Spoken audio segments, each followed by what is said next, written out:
Assalamualaikum warahmatullahi wabarakatuh. Alhamdulillah, wassalatu wassalamu ala rasulillah wa ala alihi wa sahbihi wa mawala. Jadi permisa YouTube yang dimuliakan Allah, alhamdulillah, pada hari ini, yaitu pada 2 hari raya kurban, ini ada alhamdulillah masak kari kambing ala Yamani.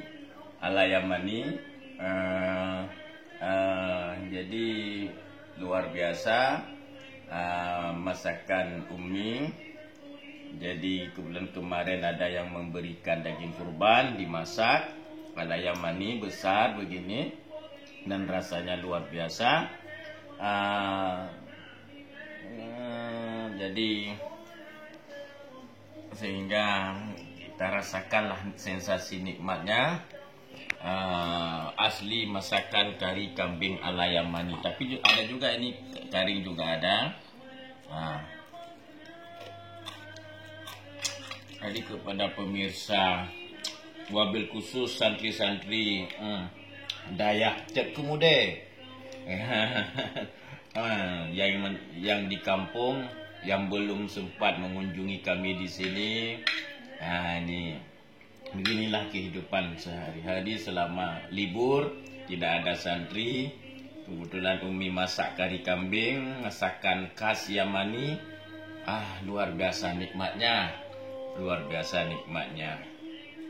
Jadi bagi santri-santri di kampung, jangan lupa paling terlambat balik ke Daya hari Jumaat nanti. Hari Jumaat karena malam Sabtunya kita ujian. Jadi malam Sabtunya kita ujian. Jadi inilah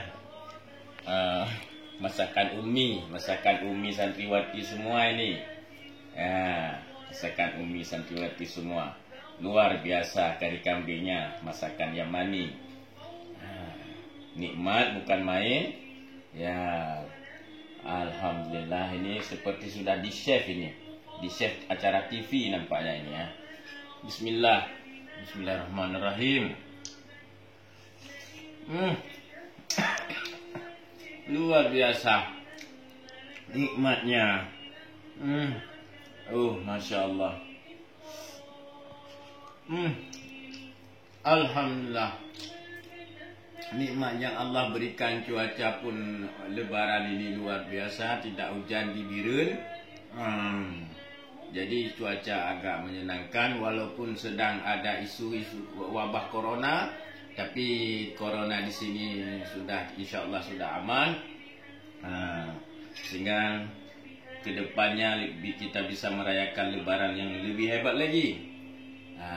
Maka harapan saya kepada santriwan dan santriwati yang di kampung, jangan lupa berbakti bagi 2 ibu bapaknya, menjaga orang tuanya selama lebaran, karena insyaAllah hari Jumaat paling terlambat balik lagi ke pesantren untuk mengikuti ujian dan mengikuti pelajaran terus. Alhamdulillah. Ini kita rasakan. Wah, ini kita rasakan sensasinya. Nih. Aduh.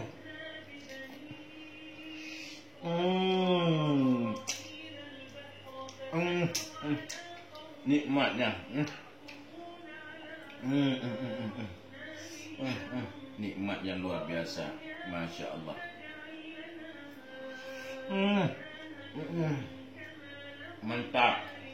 Mantap. Jadi sekian dulu untuk seluruh pemirsa YouTube. Terus ikutilah YouTube Abon ini supaya berkembang dan supaya menjadi ibadah kita semua. Assalamualaikum warahmatullahi wabarakatuh.